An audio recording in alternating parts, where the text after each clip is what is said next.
Hey, good morning and welcome to my Andrew Huberman inspired morning routine for sustained, focused and increased energy throughout the day. Still quite early, so yeah, the first thing I do is make sure I'm getting some quality hydration in.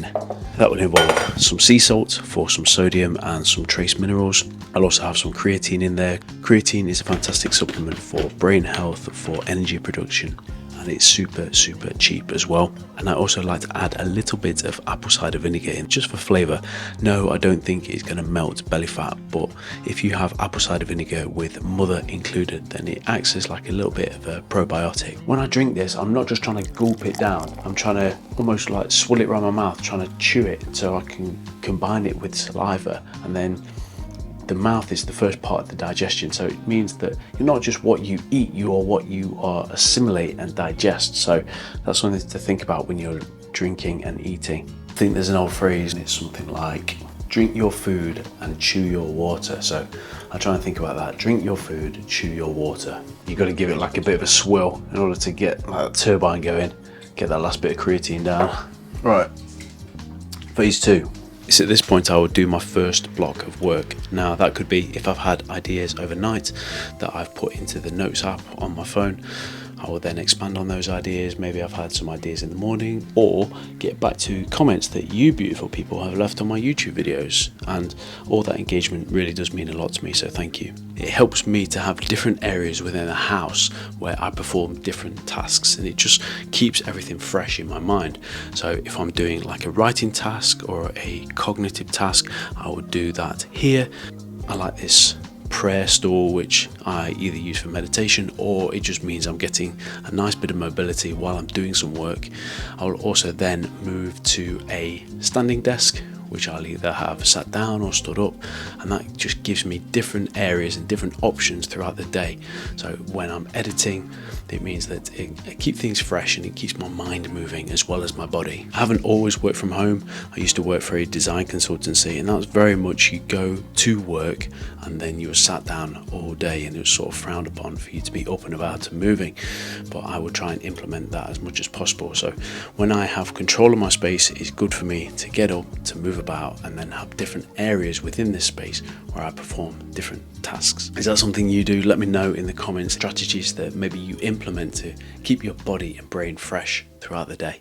Anyway, back to comments. I used to be super militant about having a cold shower every morning, but now I do it a little bit more on feel. If I feel like I need to be upregulated or I've got a busy day, then yes, I'll have a cold shower.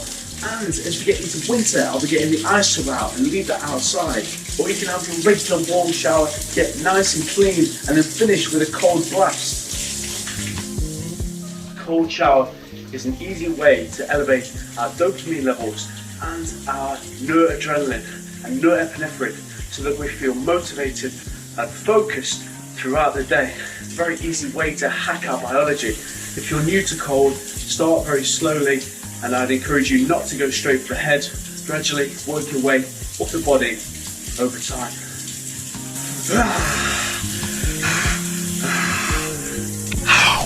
It's at this part of the day that the sun is starting to come up, or in the UK it's getting lighter even if the sun is not visible. So I would use this time to head out, get a sort of 10-15 minute walk in, or if I haven't got time for a walk, I'll get in the garden, get my feet in the grass, and I'll also do a bit of gentle movement, whether that's hanging or just a little bit of a hip opening and squat based routine.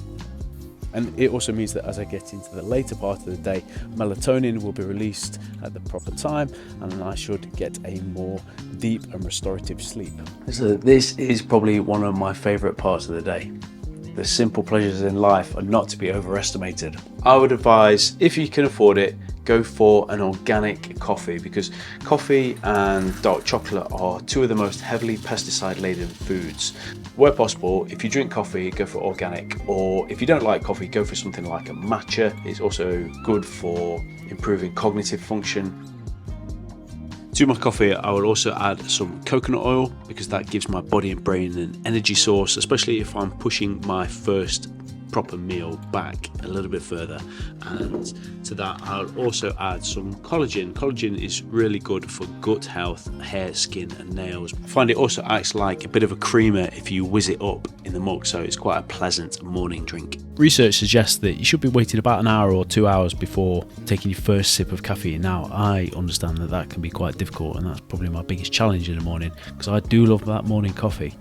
But the reason for delaying that first sip is because when you first wake up, cortisol is quite high, and cortisol is a stress response. That is your get up and go hormone. There's also something called adenosine, which makes you feel tired. Now, that is something that builds up throughout the day. So adenosine levels when you first wake up are quite low. So by waiting a little bit longer, it means adenosine has got a chance to build up, and then caffeine can be a little bit more effective. Do I get to do every single one of these things every day? No, I do not. Do I think you have to do these things for a more optimized life? No, I do not. However, these are some things that I have found major benefit in incorporating over the past year. Having a morning routine creates a lot of discipline in your life. However, don't use that as a stick to beat yourself with. Let me know if you'd like to see an evening wind down routine for better and more restorative sleep. Thank you ever so much for watching. I super appreciate you hanging on till the end of the video. If you want to check out more free resources where you want to move better, breathe better and feel better through your everyday life,